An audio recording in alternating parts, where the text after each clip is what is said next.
Magandang araw sa inyong lahat. Ako nga po pala uli si Anoni Sensei.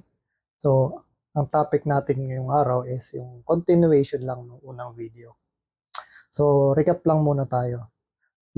Sa unang video, diniscuss natin na yung beliefs mo, nag-create siya ng personality. Okay? Yung personality mo, nag-create siya ng personal reality or yung mga bagay na na-experience mo sa araw-araw. Diba? Ang tanong natin sa huling video is, paano natin mababago to?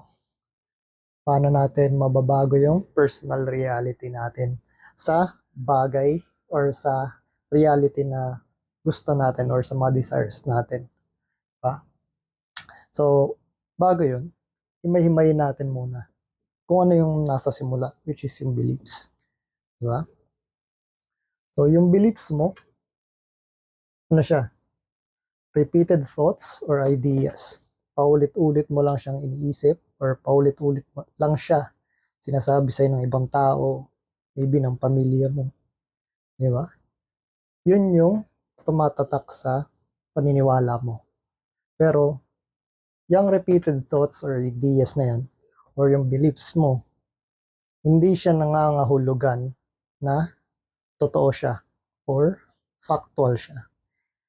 Hindi ibig sabihin totoo yan. So, for example, nasa uli nating video kasi hindi kayo nag-comment. Hindi ko alam kung anong gusto nyong makuha sa buhay. Diba? Pero ang example na lang natin is yung na-experience ko. So, before, ang belief ko sa sarili ko is wala akong kwentang tao. Right? So, yun yung paniniwala ko. So, kung napansin nyo sa unang video, hindi ibang tao dinedescribe ko doon. Sarili ko yun. Di ba? So, yung beliefs ko na yun, right? Nag-create siya ng personal reality ko. Right? Or personality muna. Then, nag-create siya ng personal reality ko. Di ba? Paano nangyari sa akin? 4-year course ang tinake ko, graduate ako. Wala akong makuhang trabaho. Para lang din sa alaman nyo, yung naging school ko, halos nasa 1,000,000 yung tuition ko. Diba? Pero, anong nangyari? Dahil yung paniniwala ko nga, wala akong kwentong tao. Diba? Naging personality ko siya na nag-produce ng personal reality ko. Which is, halos 1 taon na akong walang trabaho. Wala talaga, walang nangyayari sa buhay ko. Pabigat na lang ako sa pamilya ko. Diba? Yun yung nangyari sa akin. So, paano ko siya nabago? Paano ko binago tong beliefs na to? Alright? So, ito muna ang kailangan talaga natin ma-realize. Na yung mga beliefs natin ay hindi siya truth. Right? It's just that nagiging totoo siya dahil sa law of assumption. Right? Ano ba yung law of assumption ulit? Kung ano yung beliefs mo or yung assumptions mo about sa sarili mo, di ba? Or sa kahit anong bagay, yun yung nagkakatotoo. Di ba? So ito, kailangan mo muna talagang ma-realize na repeated thoughts lang to or ideas. Hindi siya totoo. Paulit-ulit mo lang siya naririnig sa sarili mo. Kaya nagiging totoo siya. Sa reality mo lang. Diba? Pero discuss natin. Example. Ito paniniwala ko dati to. Belief ko siya dati. Ngayon, paano ko siya babaguhin? Ha? Pag may gusto kang baguhin na negatibong paniniwala, naghahanap ka ng rason kung bakit hindi siya totoo. Kumuha ka ng papel, maglista ka. Okay? Bakit? Tapos tanangin mo yung sarili mo, bakit hindi siya totoo? Bakit hindi totoo na bobo ako? Una kong dinailan. Natuto ako magbasa. May capability ako matuto. Natuto ako maglakad. Natuto ako mag-add, mag-subtract. Damihan mo yung rason. Hanggang sa maging enough na siya. Na naniniwala ka na dito sa listahan mo. Na oo nga, hindi nga ako bobo. Kasi ang dami kong nagawa. Ang dami ko nang natutunan. Ibig sabihin, hindi talaga to totoo. So, anong gagawin mo? Cross out mo na yan. Alam mo na sa sarili mo na hindi to totoo. Pero anong kailangan gawin para maging belief siya? Paulit-ulit mong babasahin yung listahan mo. Ba? Paulit-ulit mo siyang babasahin. Hanggang sa maging paniniwala mo na siya. Ha? So, hanggat hindi mo nabubura to, patuloy mo yung babasahin. Ba? Pero, ano mangyayari pag hindi mo pinalitan to? Or ano dapat yung kasunod na step pag na-cross out mo na tong salita na to sa bokabularyo mo? Gagawin mo, hahanap ka ng pamalit sa salitang to. Ano yung gusto mong ipalit? Ang suggestion ko, huwag agad matalino. Bakit? Nanggaling ka dito eh. Masyadong malakas yung resistance para mapaniwala mo yung utak mo o yung sarili mo na matalino ka. Kasi wala ka pang masyadong experience eh. Wala ka pang personal reality na nagpapatunay na matalino ka. Parang mahirap pa sa'yo natanggapin yan. So anong gagawin mo? Hanap ka ngayon ng salita na ipapalit mo. Yung less resistant or yung mas madali tanggapin. For example, ang pinalit ko dito is teachable. Alright. So, hindi ko kaagad sinabi na matalino ako. Pinalitan ko muna yung word.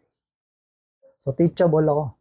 Ibig sabihin, may kakayahan akong matuto. Kaya kong matuto. Ngayon, paano mo ngayon i-reinforce tong belief na to? Pag meron kang isang gustong bagay or paniniwala na gusto mong palitan, ha? Ang gagawin mo na ngayon, kabaliktaran na ito. Diba? List down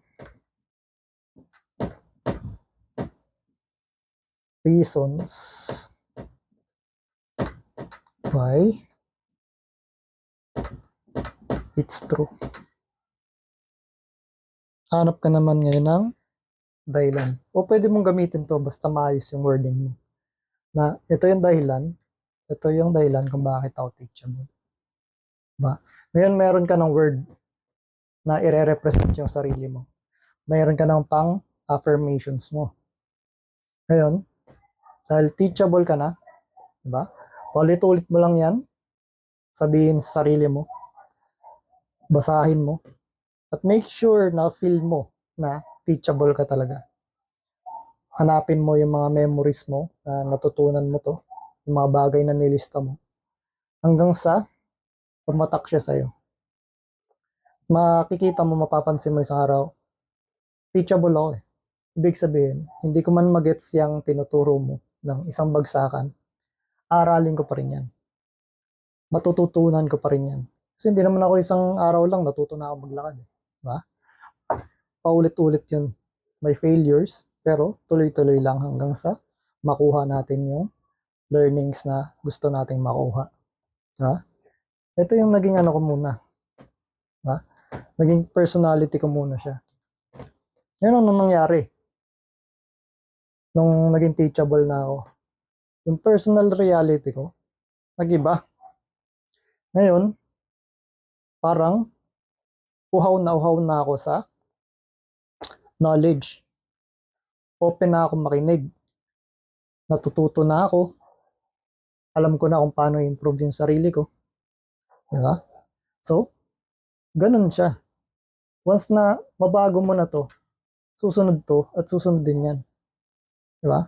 Ngayon, okay na.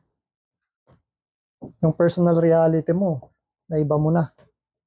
Paano mo siya ngayon magiging ma-upgrade. Ano siya magiging mas maayos.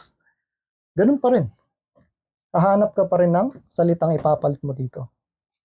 Dahil confident ka na teachable ka, diba? Madami ka ng rason eh. Na-experience mo na rin siya. Ibig sabihin, once na-experience mo na rin siya, mas reinforce na siya sa ngayon sa paniniwala mo. So, tuloy-tuloy na yan. Ngayon, para makaalis ka dito, hanap ka na ngayon ng mas magandang word na ipapalit. So, ano yung pinalit ko? Ito yung pinalit ko.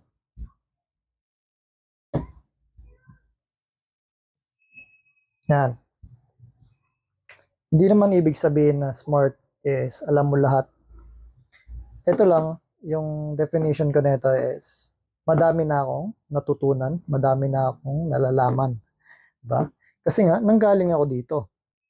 So, from dito, naging ito, teachable, then in-upgrade natin sa smart. Alright? Ngayon, dahil ito na yung paniniwala ko, diba? Madali na lang sa akin na nabago yung personality ko. So, naging mas confident ako sumagot sa mga interviews. Diba? Ano pa ba? Naging confident ako sa mga training namin. So, pumapasa ako sa mga training. Right? So, na-regular ako. Diba? So, ito na yun. Bali, naging tuloy-tuloy na siya. So, yung personality ko na yun, na confident na, matalino ako, one of the best ako. Diba? Kasi madami akong alam. Nag-create siya ngayon ng personal reality. Diba? Matanggap na ako sa trabaho. Mas mataas na sahod.